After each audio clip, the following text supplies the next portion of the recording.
Graça e paz, boa noite. Quero bendizer o nome do Senhor por mais uma noite, por mais este culto que a gente pode prestar ao nosso Deus, na certeza de que Ele nos ouve, de que Ele nos conhece e de que Ele nos responde se nós orarmos segundo a sua vontade, se nós orarmos segundo a sua palavra. O Senhor é fiel. O Senhor não é fiel a nós, o Senhor é fiel à sua palavra. E é por isso que a gente precisa conhecer cada vez mais a palavra de Deus, que a gente precisa orar cada vez mais segundo, conforme essa palavra perfeita que nos conduzirá. E ainda assim, nós temos a convicção de que nunca seremos capazes de expressar ao Senhor perfeitamente aquilo que precisamos. Então, aproveito para louvar a Deus pela ação do Espírito Santo sobre as nossas vidas, que intercede por nós com gemidos inexprimíveis quando nós não sabemos como orar. Deus é perfeito, Ele é tão perfeito, nos ama tanto, nos conhece tão bem e deseja tanto cuidar de nós em cada detalhe que nos confiou o Espírito Santo para nos auxiliar até mesmo nas nossas orações. Irmãos, que Deus maravilhoso nós temos, que Deus lindo. Quanto cuidado Ele tem por nós. Quero orar a esse Senhor, quero te convidar a fechar os seus olhos para que nós oremos a Ele e entreguemos a Ele a condução deste culto. Vamos orar? Pai, como o Senhor é lindo, como o Senhor é perfeito, como é bom pertencermos a Ti, como é bom poder tê-lo como Deus, como é bom poder tê-lo como Senhor da minha vida, Senhor das nossas vidas. Como é bom tê-lo como Pai. Ah, Senhor, que privilégio, que honra chamá-lo de Pai. Que honra desfrutar do cuidado desse papai maravilhoso, desse Pai zeloso, cuidadoso. Como é bom o Senhor, o nosso Pai, continuamente nos guardando, nos conduzindo. Obrigado por sustentar-nos, ó Deus. Obrigado por prover todas as coisas de que necessitamos. Obrigado, Senhor, por nos conduzir, por tomar a nossa mão tantas vezes e nos levar pelos caminhos excelentes, nos conduzir pelos caminhos aplanados, nos conduzir, Senhor, em meio a esse mundo de veredas acidentadas. Obrigado, porque o bom pastor é o Pai, porque o Pai é o bom pastor, porque Tu és o condutor, o guia. Jesus, Tu és o guia. Te amo, Senhor, te amamos e te agradecemos, confiados de que, por amor de Ti, por Tua misericórdia, por Tua fidelidade, o Senhor está aqui conosco, ainda que nós não estejamos no mesmo local, nós estamos em Cristo. Nós estamos participando desta transmissão, deste culto, sabendo que o Senhor está aqui, entre nós, porque estamos reunidos em Teu nome. E a Tua palavra nos garante isso. Queremos Te louvar, queremos Te engrandecer, queremos ser edificados por Tua palavra. Fala conosco, em nome de Jesus. Amém. Amém, amém, amém, amém. Vamos louvar o nome do nosso Deus através das canções?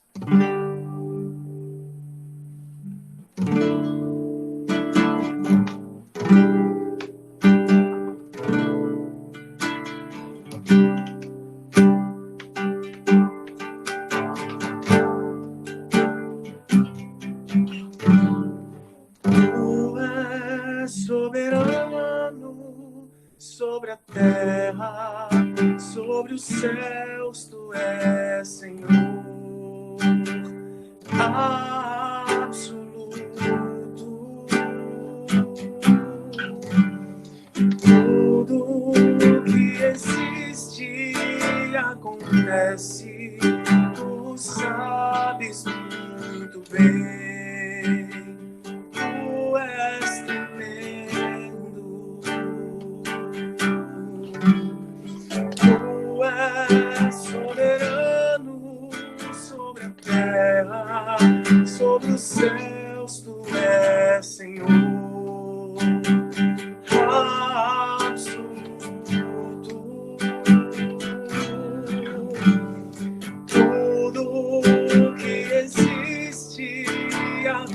acontece, tu sabes muito bem. Tu és tremendo, e apesar dessa glória que tens, tu te importas comigo também. E esse amor tão grande eleva-me, amarra-me a ti. Tu és tremendo.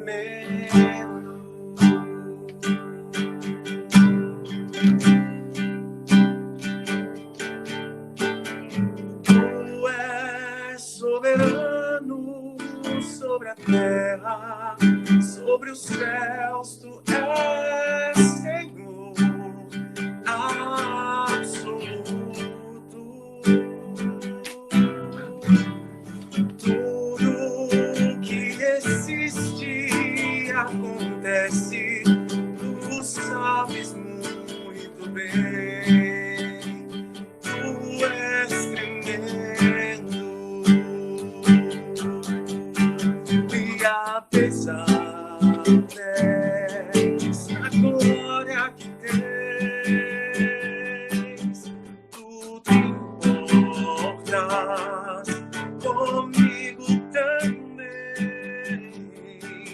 E esse amor tão grande eleva-me, amarra-me a ti.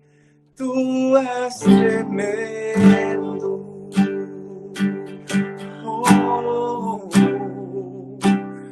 tu és tremendo, Senhor. Tu és tremendo. Aleluia! Aleluia, que significa louvado, exaltado, bendito seja o nome do nosso Deus. Que ele seja louvado mesmo por nos trazer à tona, por acalmar as tempestades, por abrir os caminhos, por endireitar as veredas, por nos conduzir pelo justo e vivo caminho, principalmente. Aleluia. Quero chamar a nossa irmã Jurema. Ju, você pode orar por nós, nos conduzindo nesse tempo de oração, de intercessão, minha irmã. Paz. Amém, a paz. Paz do Senhor a todos os meus irmãos. Vamos entrar agora no momento de oração. Dois hinos maravilhosos que falam da grandeza do nosso Deus, né? Ah, Deus, muito obrigada por este dia, por mais um dia que o Senhor fez. Muito obrigado porque o Senhor nos despertou. Muito obrigado, Pai amado, porque Tu és um Deus misericordioso. Muito obrigado porque o Senhor está conosco em todo tempo, a todo momento, Senhor. Muito obrigado por isso. Obrigado pelos teus feitos e obrigado pelo milagre da vida. Um tempo tão difícil que nós estamos vivendo, Senhor, o Senhor tem guardado a nossa casa, guardado a nossa família, o Senhor tem nos protegido, o Senhor tem nos regado de dia e de noite, como diz a tua palavra, para que nem nada venha nos causar dano. E eu declaro esse versículo bíblico sobre a vida dos meus irmãos, que está lá em Isaías 27, que o Senhor tem regado a cada um de nós de dia e de noite, o Senhor tem nos protegido de dia e de noite, para que nada venha causar dano a nós, a nossa família, a nossa casa. Muito obrigado por isso, Pai.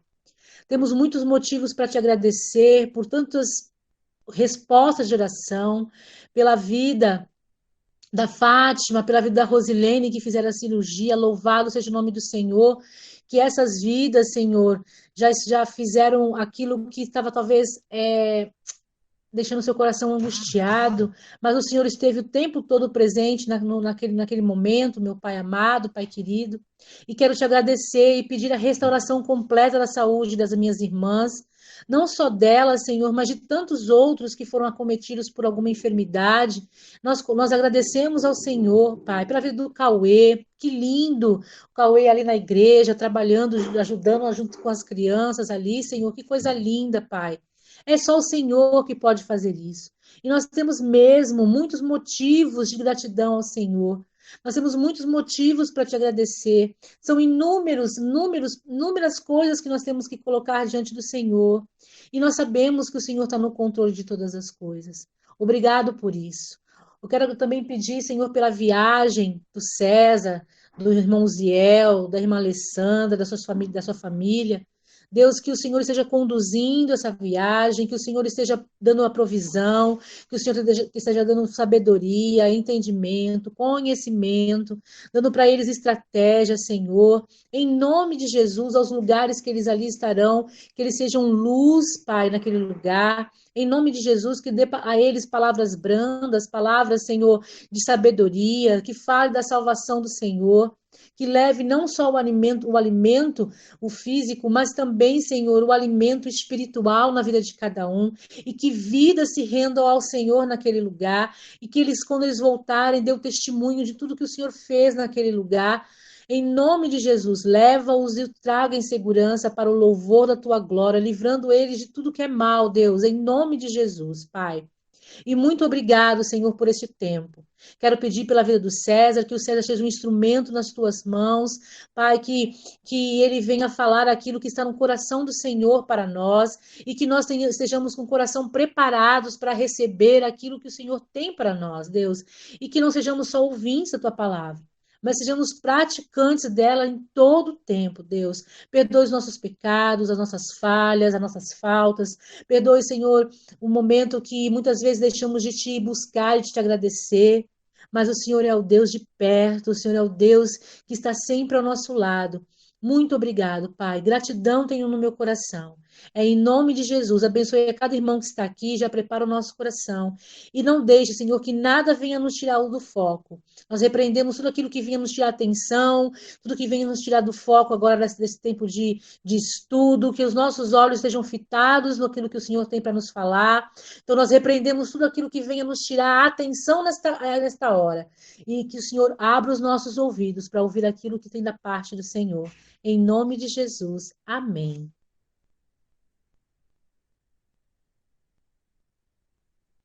Amém, amém. Boa noite a todos. Graça e paz. O Senhor é o motivo do nosso louvor.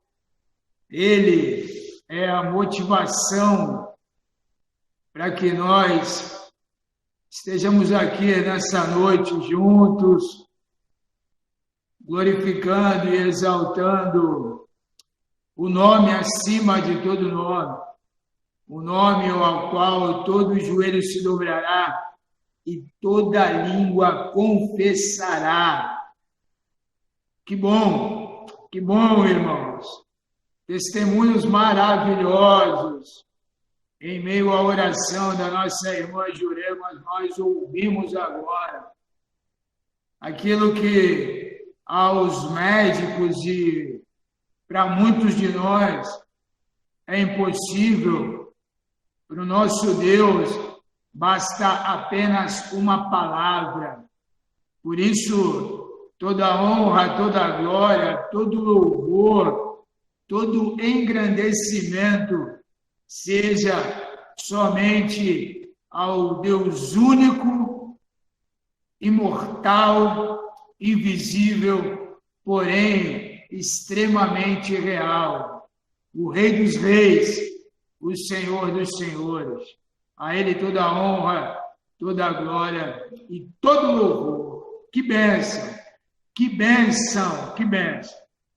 Enquanto o nosso pastor, irmão Redner, louvava, nos conduzia nesse momento de cântico, durante os cânticos, o Senhor vai trazendo alguns motivos de gratidão, alguns motivos de pedir perdão ao Senhor, e algumas lembranças vivas e inusitadas que nós vivemos.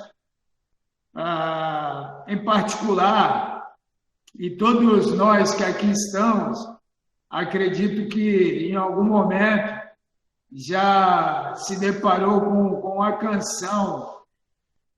E qual é a canção? Aquela canção em que Alguém pula o puleiro, pisa no pé do marreco, quebrou o ovo, derrubou o genipapo, e no final ele cai na panela.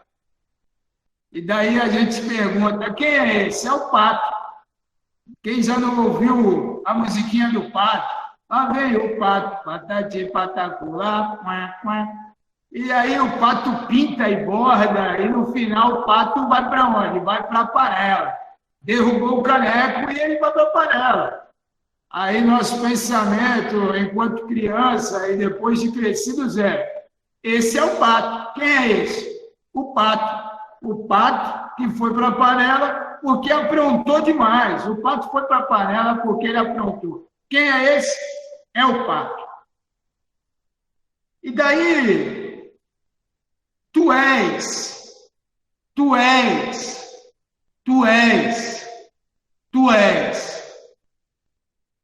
salvação, tu és o dono, tu és minha razão, tu és minha canção, tu és meu louvor. Eu lembro de um testemunho de uma pessoa que, ao ouvir essa música, se derramou em lágrimas, mesmo sem saber quem ou o que significaria tu és. E daí, no final dessa mesma canção, a pessoa virou para aquele homem que estava tocando e perguntou: quem é esse? Quem é esse? Hoje, nós sabemos quem é esse. Inevitável, a nossa mente está entrelaçada e nós deduzimos quem é esse. Mas nós vamos ver hoje, nesta noite, que, biblicamente falando, em determinado momento, alguém também perguntou, ou algumas pessoas perguntaram: quem é esse? Quem é esse? Diferente do pato, que aos nossos olhos mereceu ir para a panela, e esse é o pato, esse ao qual nós juntos descobriremos quem é, ele não leva em consideração o tempo da ignorância. E ele nem tampouco retribui de acordo com os pecados e as transgressões dos pecadores. Quem é esse? Essa é a pergunta a ser respondida nesta noite, à luz da palavra de Deus. Daí, então, eu vos convido, irmã, irmão, querida e querido, a abrir a sua Bíblia no capítulo 4 do Evangelho de Jesus Cristo, segundo escreveu Marcos, a partir do versículo 35. Capítulo 4 do Evangelho segundo escreveu Marcos, do versículo 35 ao versículo 41. Marcos, capítulo 4, versículo 35 ao versículo 41. Está escrito assim: naquele dia, ao anoitecer, disse ele aos seus discípulos: vamos para o outro lado. Deixando a multidão, eles o levaram no barco assim como estava. Outros barcos também o acompanhavam. Levantou-se um forte vendaval e as ondas se lançavam sobre o barco, de forma que este ia enchendo de água. Jesus estava na popa, dormindo com a cabeça sobre um travesseiro. Os discípulos o acordaram e clamaram: mestre, não te importas que morramos? Ele se levantou, repreendeu o vento e disse ao mar: aquiete-se, acalme-se. O vento se aquietou e fez completa bonança. Então perguntou aos seus discípulos: por que vocês ainda estão com tanto medo? Ainda não têm fé? Eles estavam apavorados e perguntavam uns aos outros: quem é este, que até o vento e o mar lhe obedecem? Quem é este? Esta é a pergunta que aqueles que participavam daquele momento e que acompanhavam e desfrutavam daquela cena perguntaram ao final da cena teatral: quem é este?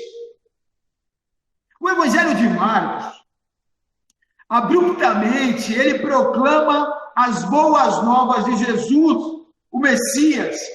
Isso logo no início, no capítulo 1 e no versículo 1. A narrativa de Marcos retrata Jesus e o reino de Deus que ele anuncia conforme há um avanço dos acontecimentos. E esse anúncio, ele vem contra os poderes mundanos e as forças sobrenaturais. Enquanto os discípulos lutavam constantemente para compreender a sua missão, Jesus prosseguia firmemente em direção à cruz. Ao longo do caminho, enquanto ele prosseguia em direção à cruz, ele chamava aqueles que quisessem segui-lo a tomar as suas próprias cruzes. Marcos, dos 4 evangelhos, é o evangelho mais curto. E, repetidamente, nós vamos ver a palavra imediatamente. Também nós vamos encontrar no evangelho de Marcos, repetidamente, a palavra em breve. Isso dá à narrativa um sentido de uma ação urgente. O evangelho de Marcos ele é muito dinâmico. Ele mostra as ações de Jesus de forma frenética. Marcos, ele enfatiza o poder de Deus, que se torna evidente quando o reino de Deus chega por meio da presença de Jesus, o Messias, o Cristo.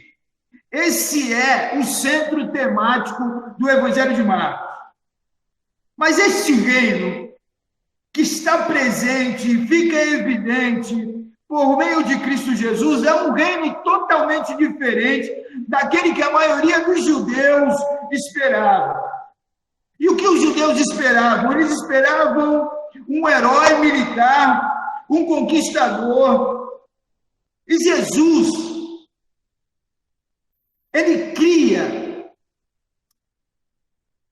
e ele trouxe um reino totalmente oposto a isso que aqueles que estavam vivendo naquele momento esperavam. Ao invés de um conquistador, o reino que estava sendo estabelecido era um reino de extrema humildade. Humildade tamanha que levou o seu rei a morrer pela humanidade. Jesus, nesta dinâmica, enquanto avançava, frequentemente ele ensinava a multidão e, em determinado momento, aos seus discípulos. Jesus doutrinava aqueles que estavam perto dele. Enquanto Jesus ensinava aos discípulos e às multidões ele falava por meio de parábolas. O avanço do reino, ao longo do ministério de Jesus, levou o próprio Senhor Jesus a entrar em conflito com as autoridades, conflito com o sistema religioso da época. E esses conflitos, essa oposição, conduziu Jesus até a crucificação. Jesus ensina que a única maneira de segui-lo envolve diretamente renúncia, abnegação. E para que possa viver nesse reino como membro do reino de Deus, há uma extrema necessidade de se autonegar. Para aquela época, isso era um modo de vida totalmente inverso e radical dos valores que a maioria das pessoas viviam. E os discípulos, eles estavam incluídos dentro dessas pessoas. Os discípulos estavam com extrema dificuldade de entender como é isso, que reino é esse, que o rei está ensinando os súditos a se autonegar, a renunciar, sem pegarem armas, sem ir para o confronto pessoal e físico. A cabeça dos discípulos estava entrando em parafuso. Não é diferente nos dias de hoje. É difícil para os discípulos de Jesus, no dia de hoje também, entender que só há uma maneira de seguir a Cristo Jesus: renúncia e abnegação. O caminho da cruz é o caminho do reino de Deus. E esse caminho, ele está aberto para aqueles que desejam ouvir os ensinamentos de Jesus e colocá-los em prática. O Evangelho de Marcos, ele foi escrito em Roma e para os romanos. A maneira como Marcos descreve Jesus, o Cristo, o Messias, é um modo ativo, um modo enérgico. Jesus movimentando-os com extrema agilidade.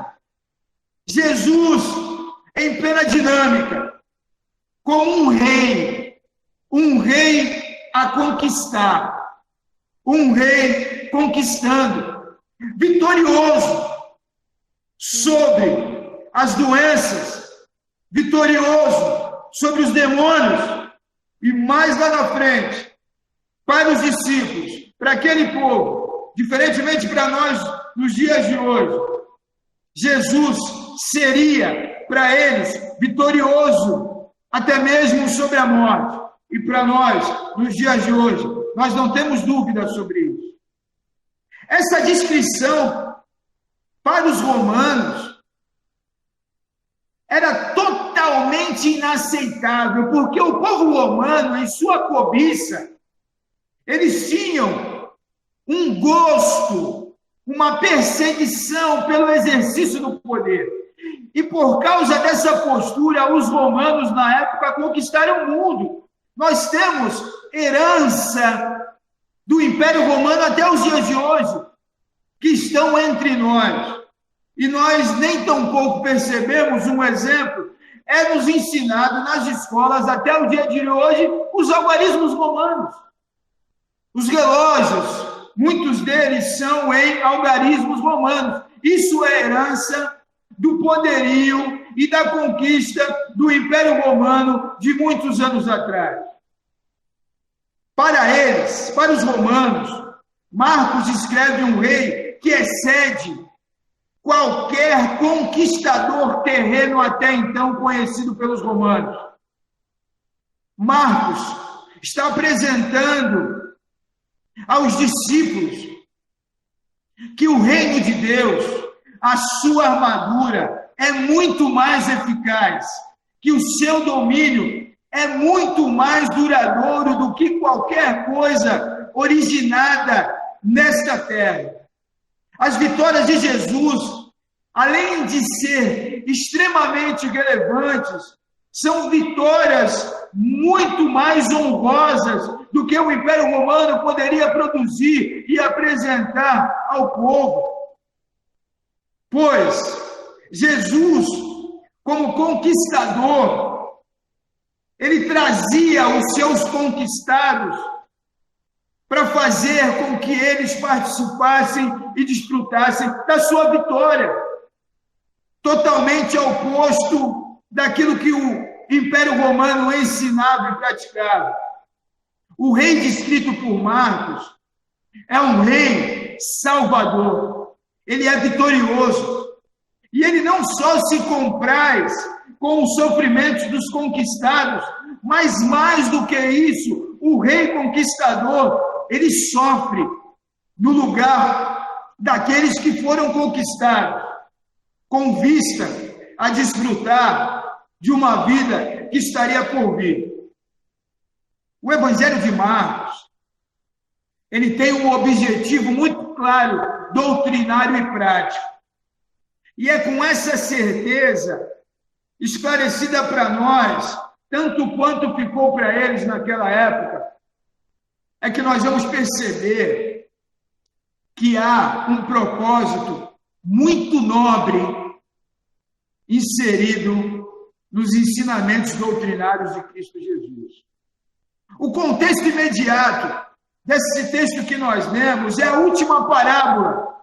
E essa parábola ela está apontando para o triunfo do reino messiânico, que a despeito do seu começo, aos olhos de muitos que ali estavam, o início daquele reino parecia um início insignificante, inclusive para os seus próprios discípulos. Porém, à luz da parábola que está sendo ensinada naquele momento pelo próprio Senhor Jesus, esse reino alcançaria uma grandeza superior a qualquer reino até então existente e que eles tinham conhecimento. Por trás da parábola, muito mais do que somente uma questão rural de Israel, Jesus, ele está trazendo provavelmente um contraponto encontrado no livro de Daniel, no Antigo Testamento, no capítulo 4, aonde Nabucodonosor e o Império Neobabilônio até então era considerado a extrema, a imensa árvore, retratando a grandeza do Império Babilônio. Jesus, com aquela parábola, ele mostra que aquele reino que parecia pequenino aos olhos daqueles que estavam perto deles, do seu discípulo, era muito maior, mas infinitamente maior do que o Império Babilônio, que sobrepujou os israelitas durante 70 anos. E mais, o reino de Deus, ele é verdadeiro e legítimo em todo e qualquer domínio. E nessa parábola, Jesus ensina que esse reino, esse domínio, ele trará uma sombra à humanidade. Ele traria e ele trouxe uma sombra, um descanso para todos aqueles que ouviram os ensinamentos de Cristo Jesus, que viram os milagres de Cristo Jesus e decidiram renunciar à sua vida, abnegar da sua vontade para seguir a esse rei conquistador. O crescimento deste reino traria grandes resultados, apesar do pequeno início. E Jesus mostra naquela parábola como assim como uma mostarda, inicialmente uma semente muito pequena, ela alcança por fim tal estatura que tem galhos tão grandes que as aves podem se alojar sobre a sombra desses galhos. Assim também o reino de Deus em Cristo Jesus, conhecido até então por um pequeno grupo no seu início, se expandirá e continuará expandindo, tornando-se uma bênção para os homens daquela época, tornando uma bênção para nós nos dias de hoje, a alcançar todas as raças, todas as tribos, todas as nações no mundo espalhado afora. Tudo isso para que a glória de Deus ficasse evidenciada. o reino de Deus ficasse estabelecido por meio de Cristo Jesus. O versículo 33 e o versículo 34 oferecem um resumo do ensino que Cristo Jesus vinha trazendo desde o início do capítulo 4. Todas essas parábolas, Jesus encerra mostrando o conteúdo, a expressão de Marcos a retratar a mensagem do reino de Deus está ligado diretamente aos ensinamentos de Jesus. As multidões, elas não percebiam aquilo de fato que estava acontecendo. Nem tampouco os seus discípulos percebiam, apesar de terem tido acesso a algumas informações privilegiadas, os discípulos ainda não tinham captado a verdadeira mensagem por tudo aquilo que até então, o capítulo 4 do Evangelho de Marcos, eles tinham vivido. Homens tinham sido curados. Espírito maligno tinha sido expulso.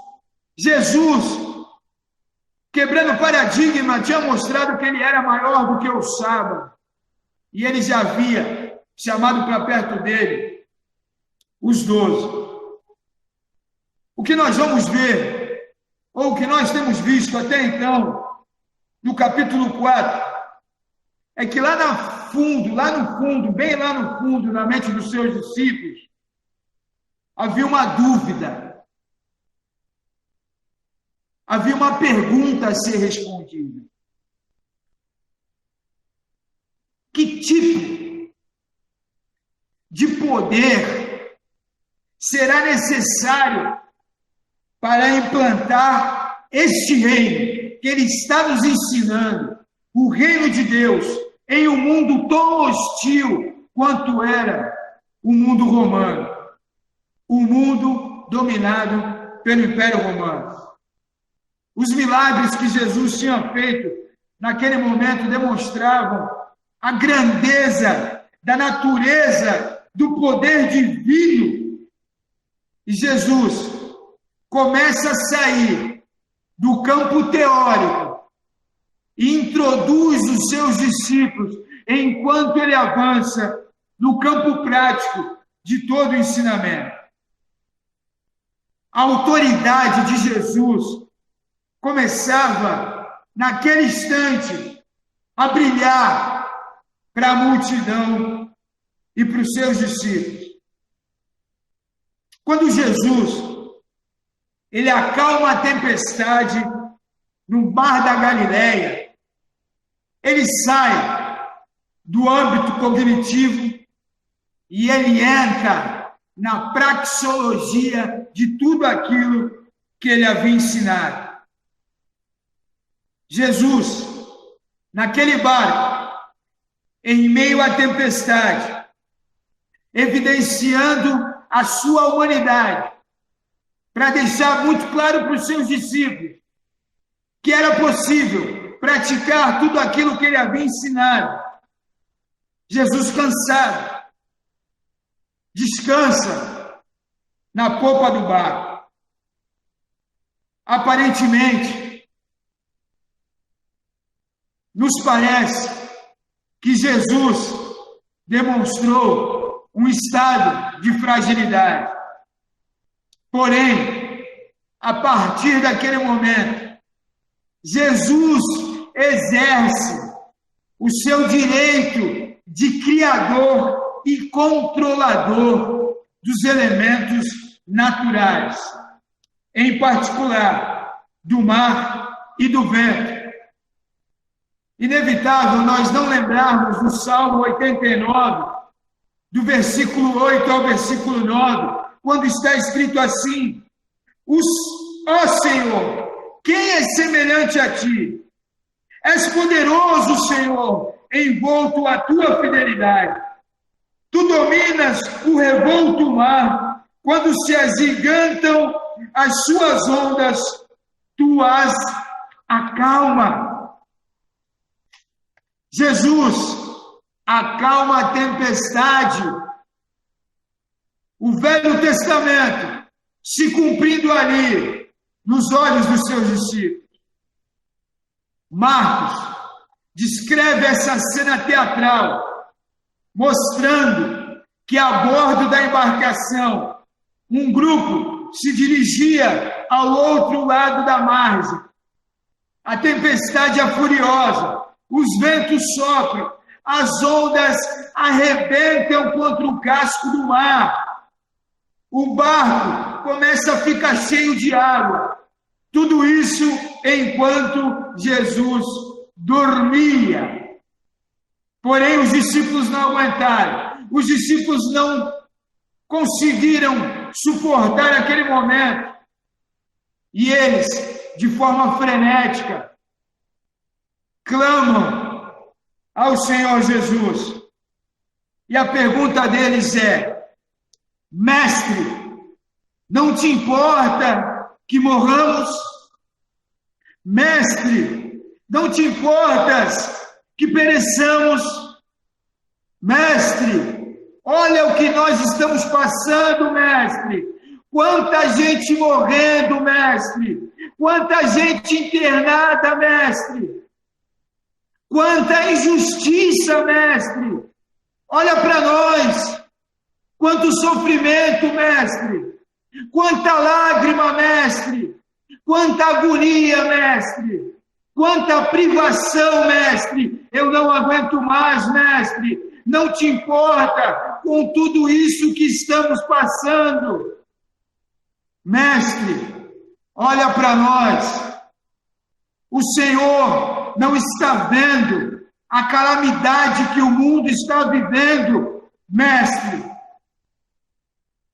O mesmo clamor frenético que os discípulos que participavam daquele momento fizeram ao mestre não é diferente do clamor que nós fazemos nos dias de hoje. Perceba que aqueles discípulos havia um avanço progressivo da revelação do reino de Deus.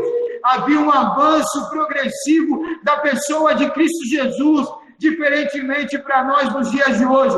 Nós já temos toda a revelação de quem é Jesus.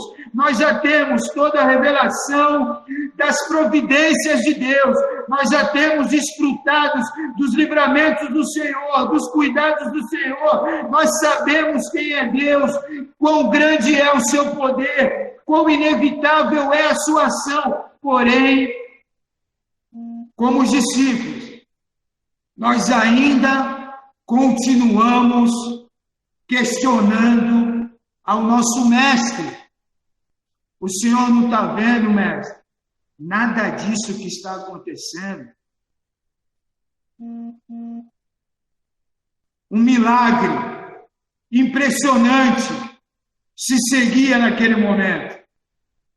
Jesus se levanta, repreende os ventos e diz ao mar: silêncio, fique quieto. O vento se acalma. Há uma profunda calma. Neste ponto, Marcos registra uma amorosa reprovação da parte de Jesus.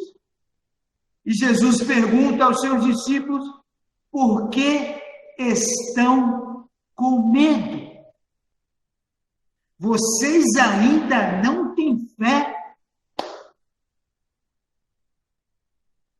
Isto é, depois de tudo que vocês já viram eu fazer até agora, depois de tudo que vocês já ouviram, depois de tudo que vocês me viram viver em sua presença, nada disso foi e é o suficiente para ensinar nada a vocês?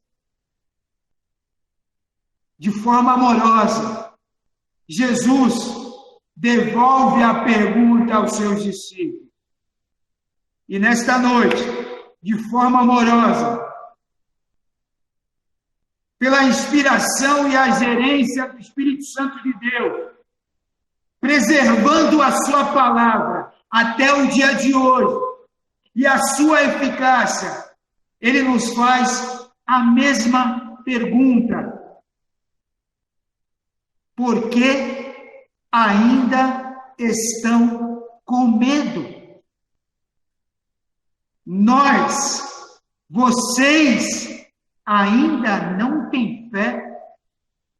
Depois das curas que vocês viram, e nós relatamos 2 delas aqui hoje, depois dos livramentos que nós já ouvimos tantos, e você se lembrou com certeza de um agora, depois dos cuidados que o Senhor já manifestou a nós, depois das providências que o Senhor providenciou a nós, depois de nos substituir na cruz, cancelando toda a dívida, toda a cédula que era contrária a nós, perdoando os nossos pecados, Jesus nos pergunta: por que você, César, está com medo? Ainda não tem fé? Porque Igreja Batista Betel, em São Vicente, na rua Tambaú, número 70, porque vocês ainda estão com medo? Vocês não têm fé? A mesma pergunta que coube para os discípulos naquele momento é a mesma pergunta que cabe para nós nos dias de hoje. Porém, Jesus, ele é extremamente amoroso. Jesus não nos conduziu a um final como o do pato. Nós não fomos parar na panela. E olha que nós pulamos muito puleiro, nós pisamos em muito pé, nós derrubamos muito caneco, nós fizemos muita bobagem e ainda nós não fomos para a panela. Porque na cruz, o Senhor nos livrou da panela eterna.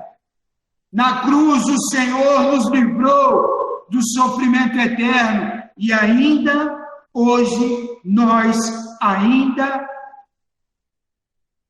damos desculpas, nos apoiamos em várias situações, demonstrando medo, falta de fé. Jesus não repreendeu os seus discípulos de forma áspera. Jesus tinha todo o direito de ser rude com os seus discípulos, porém ele não é. Jesus age em favor daqueles que estão com ele. O profundo efeito daquele milagre é descrito por Marcos. Eles ficaram, versículo 41, eles estavam apavorados e perguntavam uns aos outros: quem é este? Quem é este? Quem é este? Que até o vento e o mar lhe obedecem. Quem é este que nos ama incondicionalmente? Quem é este que não permitiu que as ondas encobrissem o barco dos discípulos? Quem é este que não permitiu que o vento levasse a pique o barco dos discípulos? Quem é esse que ainda hoje tem cuidado da sua igreja? Quem é este Da mesma forma que muitos anos atrás não perdeu nada, absolutamente nada de controle. Quem é este? Nos versos que nós lemos, Jesus demonstra o seu poder sobre as diversas circunstâncias que ocorreram e que ocorrem diariamente. Embora o mundo de hoje seja cético e não creia no sobrenatural, nós que cremos, ou assim deveríamos crer, acreditamos, ou deveríamos também acreditar em milagres. Cremos que Jesus tem o pleno domínio sobre a natureza, pois ao mesmo tempo que ele criou, ele sustenta. Muitas pessoas seguiam a Jesus. Isso ficou muito claro no texto que nós lemos. Jesus atravessou o mar e as pessoas atravessaram junto com Jesus. Mas a pergunta é: com que motivação aquelas pessoas seguiram a Jesus? E nós, nos dias de hoje, com que motivação nós temos seguido a Jesus? Por Ele mesmo? Ou por aquilo que Ele pode fazer por nós? Infelizmente, irmãos, muitos seguem a Jesus apenas pelas aparentes vantagens que o relacionamento com Ele nos traz. Os ventos dessa narrativa que nós lemos, eles sopravam nos montes, de forma intensa, no mar, causando uma tempestade violenta, tempestade inesperada. Assim também nos dias de hoje, as circunstâncias da vida, elas se tornam tormentas e tempestades. E atingem todos, inclusive os seguidores de Jesus. Todos, inclusive os seguidores de Jesus. Nós aprendemos nessa noite, irmãos, que mesmo diante de uma tempestade anormal, e mesmo parecendo que Jesus está dormindo, Ele se faz presente de forma inquestionável. Os discípulos, eles sabiam que podiam contar com Jesus. Eles estavam caminhando com Jesus. Do mesmo jeito que nós sabemos que nós podemos contar com Jesus hoje. Os discípulos se agitavam do mesmo jeito que nós nos agitamos nos dias de hoje. Eles estavam passando por uma situação física extremamente difícil. Não é diferente nos dias de hoje, irmão. Nós temos orado tanto por questões físicas, por cura, por cura, por cura, por cura, por cura, cura, cura, cura. As questões físicas, elas estão aí. De igual modo, as questões psicológicas que se tornam tormentas, os relacionamentos conturbados que se tornam tormentas, as questões financeiras, boleto atrasado, conta sem pagar, cartão, limite estourado sem poder estourar, se torna tormenta, se torna tempestade. Mas certo é que o Senhor, independente do nosso comportamento, ele se faz presente. Assim como os discípulos, nós sabemos claramente que é possível contar com Jesus em todas as circunstâncias. Jesus, apesar de aparentemente estar dormindo, ele estava acordado, repreendeu o mar, repreendeu o vento, repreendeu as ondas.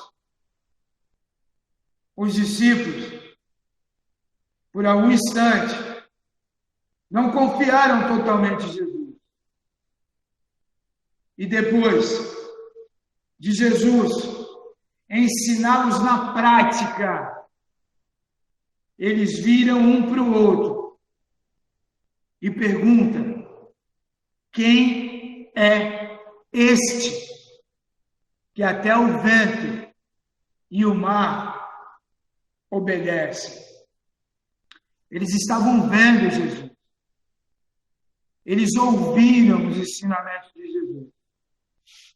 Porém, eles ainda não compreendiam totalmente a grandeza do rei que estava instituindo o reino soberano naquele momento. De forma real, palpável, sem eles mesmos perceberem. A resposta para a pergunta que eles fizeram estava ali, diante deles. Jesus era, é e sempre será muito maior, mas muito maior do que os discípulos achavam e do que nós achamos nos dias de hoje. Jesus verdadeiramente, realmente, infinitamente, tem todo o poder. Diferentemente do que os discípulos pensavam, e diferentemente do que nós pensamos nos dias de hoje, Jesus é inigualavelmente maior do que todo rei e do que todo rei que eu e você e os discípulos puderam conhecer e conheceram no dia de hoje. E o grande detalhe é que ele se importou com os discípulos, cuidou, guardou, preservou, manteve ao seu lado, da mesma forma que ele se importa conosco nos dias de hoje. E a pergunta é: quem é este? Este é o Criador, controlador de todas as coisas, que se importa com os seus discípulos. Ontem, continua se importando hoje e continuará se importando eternamente. Esse é o Messias, esse é o Filho de Deus, esse é o Deus único, soberano, poderoso, que rege todas as coisas e que não perdeu nada, absolutamente nada do controle. Esse é o Rei que se importa dos seus súditos e não repreende com amor. Perdão, não repreende com ferro, mas repreende com amor. Louvado e bendito, exaltado seja o nome do nosso Deus. Tu és o Deus da minha salvação. Tu és o meu dono, a minha razão. Tu és minha canção e o meu louvor. Tu és, tu és, tu és. Jesus, tu és. Deus os abençoe, irmãos. Vamos avançar, porque Ele é por nós. Sendo assim, ninguém é contra nós. Bendito e exaltado seja o nome do nosso Deus. A Ele seja a honra, a glória, todo louvor, desde agora, para todo sempre. Amém. Amém. Amém, meu irmão, amém. Bênção. Aleluia! Glória a Deus, glória a Deus. Irmãos, uma palavra tão abençoadora, e louvado seja Deus pela palavra dele e pela vida do César, que tem sido instrumento, ele e a sua família, instrumento do Senhor nas nossas vidas. Glória ao Senhor. Acredito que todos nós estejamos plenamente edificados nessa noite, fortalecidos em nossa fé, né? Por que temer? Por que duvidar? Se nós podemos confiar e devemos confiar nesse nosso Deus. Louvado seja o Senhor. Vamos orar e a gente termina, a gente encerra por aqui. Não há mais o que ser dito, não há mais o que ser dito. Glória a Deus. Querido Jesus, obrigado por tua presença, por teu cuidado, por tua fidelidade, por tua palavra. Obrigado por falar conosco. Que a graça do Senhor Jesus, o amor de Deus, o nosso Pai, a doce comunhão e presente consolação do teu Santo Espírito, que nos auxilia nas nossas fraquezas, nas nossas limitações, que nos auxilia em nossas fragilidades, inclusive na nossa fé. Seja sobre as nossas vidas, sobre todo o teu povo aqui, Senhor, virtualmente reunido e mundo afora espalhado, desde agora e para todos sempre. Amém.